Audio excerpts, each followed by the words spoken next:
Assalamualaikum, welcome to my channel. Balik lagi sama aku Intan Aulia.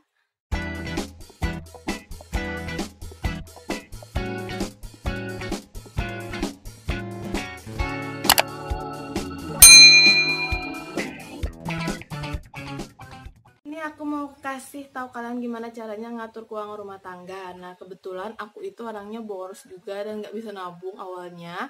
Nah, baru akhir-akhir ini aku itu bisa nabung, hore! Dan aku bisa nge-handle pengeluaran dan pemasukan aku. Gimana sih caranya? Yuk kepoin aja yuk. Aja sih yang aku butuhin untuk bisa menghandle pengeluaran pemasukan. Nah, di sini aku kenalin satu persatu dulu ya. Kebetulan aku itu juga kerja sampingan lah ya. Aku tuh buka all shop. Nah, jadi aku juga harus ngatur keuangan all shop aku. Oke, langkah pertama adalah kalian mencatat semua kebutuhan kalian per bulan, seperti yang aku bikin ini. Nah, di sini aku udah deskripsikan apa aja yang aku butuhin per bulan. Yang kalian butuhkan itu adalah satu buku catatan. Ya, kalian butuh buku catatan satu aja, boleh kecil, boleh besar, bebas ya. Dan jangan lupa kalian gunain pena. Nah, aku gunain buku ini karena aku bisa selipin penanya di sini. Jadi penanya nggak kemana-mana. Terus yang kedua, aku menggunakan dompet organizer. Nah, ini dompetnya. Kalian bisa beli ini di Shopee, harganya sekitar 30-an.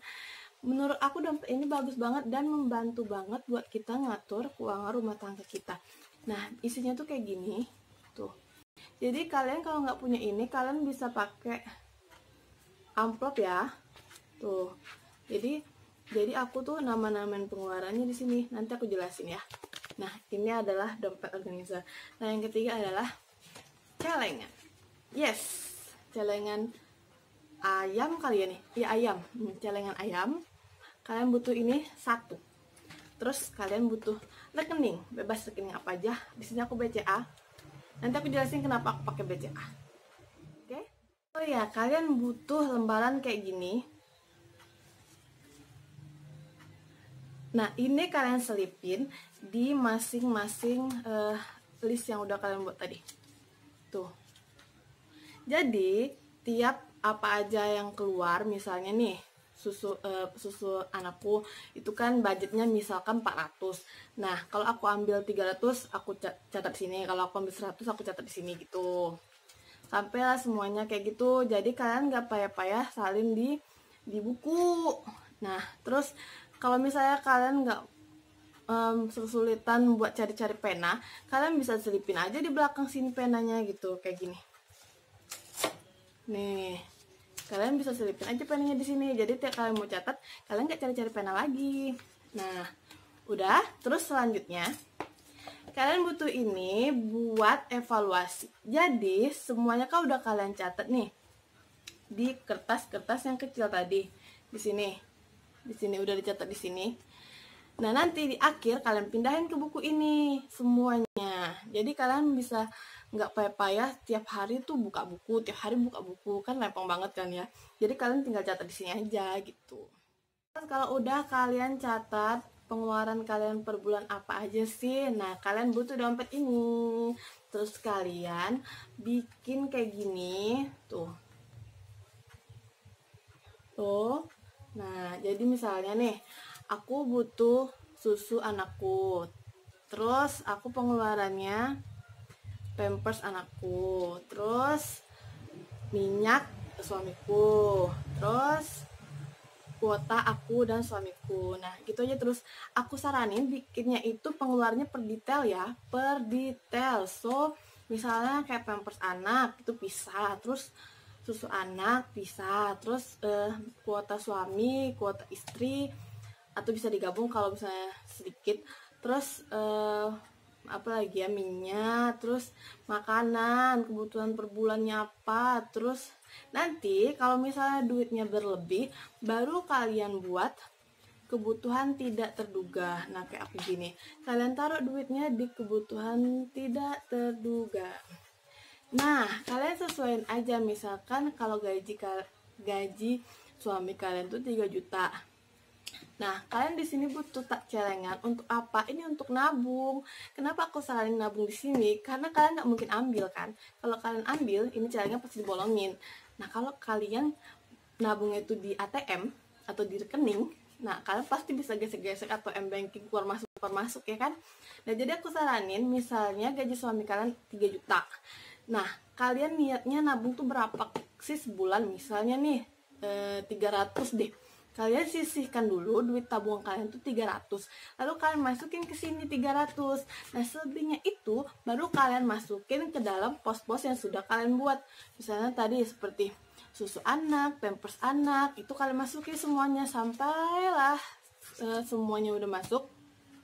Nah, kalau ada lebihnya, baru kalian masukin ke tabungan tidak terduga. Nah, gitu. Jadi, kalau misalkan kalian itu mengeluarkan uang di luar dari yang udah kalian checklist tadi, misalnya di luar susu, di luar pampers, di luar kuota, di luar minyak, nah itu ambil uangnya di kebutuhan tidak terduga. Nah, ini kebutuhan tidak terduga. Oke, next. Ini adalah buku tabungan. Kenapa aku pilih BCA? Ini buku tabungan aku gunain buat transaksi online. So, aku pilih BCA karena m-bankingnya itu lancar, nggak ada gangguan.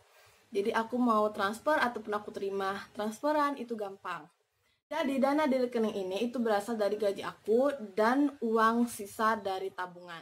Ya, tabungan ini kan misalnya 300 per bulan. Nah, kalian itu catat atau ingat-ingat gitu. Kalian 300 per bulan. Jadi kalian kaliin aja kalau setahun berapa gitu kan dapatnya. Dan kalau udah dapat misalnya 10 jutaan atau 11 juta, 12 juta, kalian bisa beliin emas. Kalian bisa buka ini dan kalian beli emas. Kenapa aku bilang beli emas? Karena itu investasi yang bagus. Nah, kalau misalnya kalau udah punya emas nih banyak, nah nanti kalau misalnya ada orang jual tanah kepepet atau kasih harga murah, nah kalian bisa gadain itu emas kalian untuk beli itu tanah. Tanah itu harganya nggak bakal turun. Dari aku itu aja. Jadi kalian tuh butuh buku rekening, celengan, terus dompet organizer bisa diganti dengan amplop boleh. Terus kalian pegang satu buku buat evaluasi akhir. Nah, jadi kalian tuh kalau misalkan udah akhir-akhir bulan nih, kalian bisa lihat pengeluaran kalian tuh apa aja sih, terus apa aja nggak penting gitu. Jadi kalian besok-besoknya itu bisa lebih baik lagi dan lebih baik lagi gitu. Nanti aku bakal kasih catatan-catatan aku, gimana aku mencatat pengeluaran dan pemasukan serta evaluasinya. Oke, sekian dari aku. Wassalamualaikum warahmatullahi wabarakatuh. Semoga bermanfaat. Oke, jadi kalian buat catatan pengeluarannya itu kayak gini. Kalian bikin tabel bagi 3. Yang pertama itu cash. Cash itu adalah uang yang ada di tangan kalian yang kalian masukin ke dalam dompet tadi.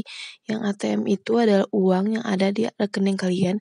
Yang tabungan itu adalah tabungan yang ada di celengan tadi. Nah, ini adalah tabel pengeluaran dari ketiga item tersebut. Dari dompet, dari rekening, dan dari tabungan. Atasnya itu kalian tulis saldo awalnya berapa biar kalian tahu perbandingannya. Jadi ini adalah lembar kedua. Jumlah pengeluaran cash aku di sini 3.649.000. Ini sambungan dari halaman pertama tadi. Terus di bawahnya kalian bikin pemasukan dari ketiga item tadi, yaitu cash, ATM, dan tabungan. Nah, berapa sih uang yang masuk ke dompet kalian, ke rekening kalian, dan ke tabungan kalian?